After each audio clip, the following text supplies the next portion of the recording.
Greetings, listeners, and thank you for joining us tonight for our featured show, The Fat Man Only Wipes Twice, starring Harry Hancock as Detective Magnolia. Tonight's show may feature elements of murder and suspense and may not be suitable for those with low constitutions. Thank you for listening. The Big Apple, the city that never sleeps. The city so nice they named it twice. Of course, I'm talking about Chicago. Crime is as common here as I imagine gas would be for a sumo wrestler. She's just as violent, too, but she's my city. I took a vow to keep her safe, no matter how much of a dirty slut she could be. It was a night like any other. Kind of dark, mostly quiet. Maybe a little drizzle of rain. Didn't really look. Had a hamburger for dinner at that local spot, Tommy Spaghetti's. It's an odd name for a restaurant that doesn't serve pasta. Even stranger name for an Irishman.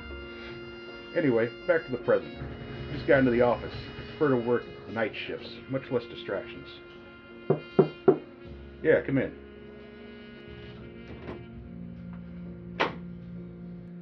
That's when this broad walked in. She had legs for days and a coochie to match. Her eyes said she needed help, and the tingle on my pants said I needed some too. But I'm a professional. Are you Detective Magnolia? Does the Pope shit in his hat? I'm not sure. Sorry, I've just been really thinking about that lately. Anyway, yeah, I'm Detective Magnolia. They call me Slippery Dick on the streets, though. Oh, that's nice, I guess. Look, I need your help. Sure, dog. Give me the corn straight from the cob. Well, I think my boyfriend might be a gangster. Really, Toots? What makes you say that? Well, he's unemployed. Yeah? But he's always working. He brings home stacks of money, but never has an explanation from where it comes from. Well, that doesn't necessarily mean he's a gangster, but it is a little shady. You got any other clues?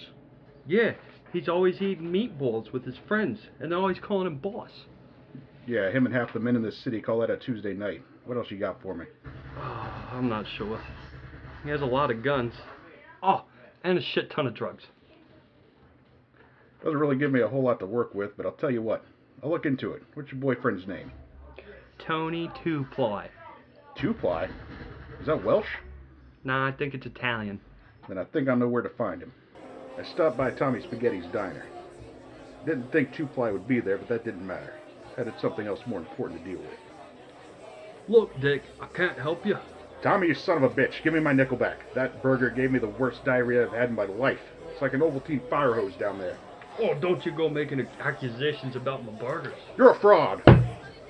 You bastard. Get your leaky arse out of me goddamn restaurant. All right, fine, I'll leave. But I'll see you tomorrow. Send me one of them burgers. Oh, it's due, boyo. I knew just where to find Mr. Two-Ply, an old joint south of downtown called the Krusty Cannoli. A lot of the big-time gangsters in town meet there to talk shop, knock back a few beers. Guys like Joey Short-Arms, Henry the Rat-Ass Tattletale, and of course, Louis Loose Lips Logano, all major names in the crime scene. Hey, barkeep. What can I get you, pal? Give me a Talladega Titty Twister. Sure thing.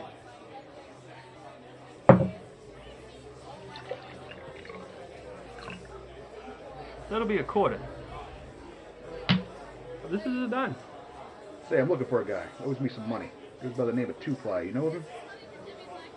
What are you? Some sort of private dick? No, I'm a dick in public, too. Come on, give me the poop on Two-Ply. Look, Flatfoot, if I knew who that was, why would I tell you anything? Cops is bad news in this neighborhood. Quite frankly, we don't want yous around here. Well, see, I'm not the only dick in the building. Fine, I'll see my way out. I headed down the road. I had no leads, nothing to go on. Then I noticed this car behind me was indeed following me. Why else would someone drive around the same city block 14 times like I did?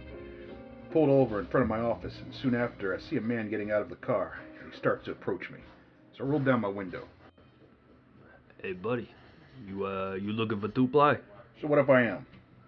Yeah, maybe I can take you to him. And maybe I'll follow you then. Maybe you'll let me ride shotgun with you. Maybe you'll pitch in a little for gas. Maybe you can ride with me. Maybe I'll pitch in a little for gas.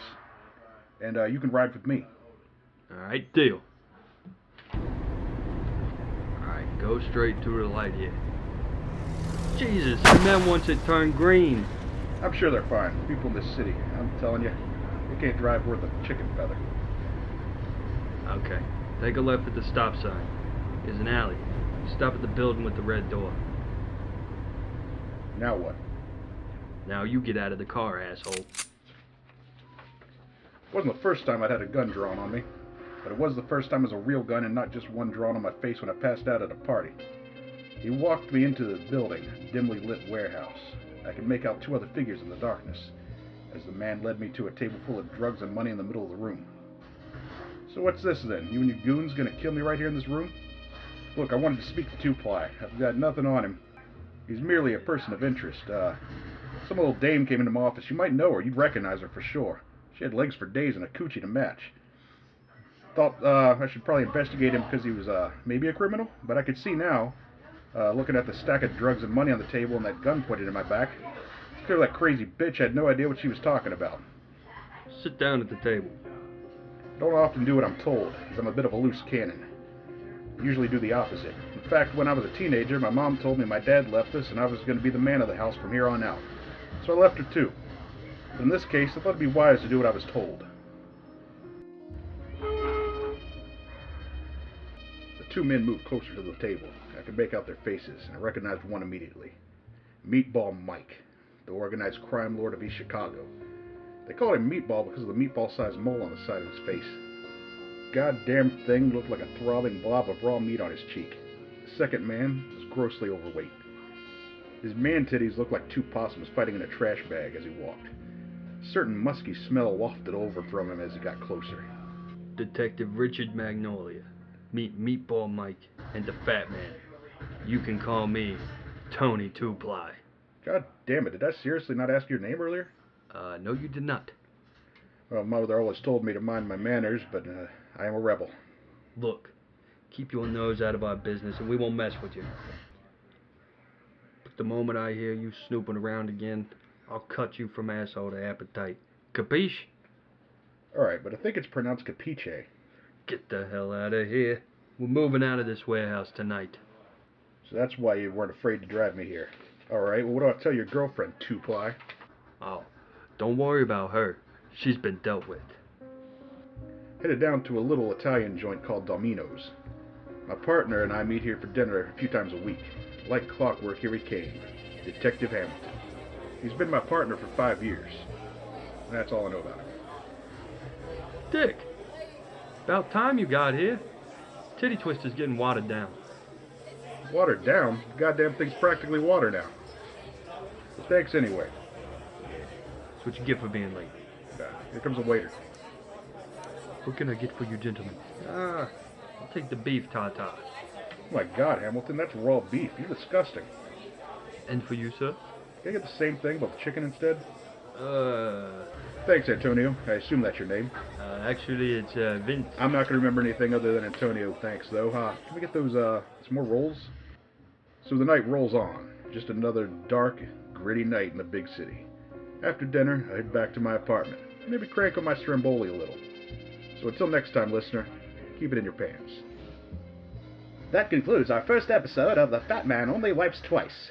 Tune in next week to hear the continuing adventures of Detective Magnolia.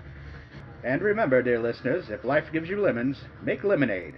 And if it gives you gophers, well, that's a whole different radio show. Good luck and good night.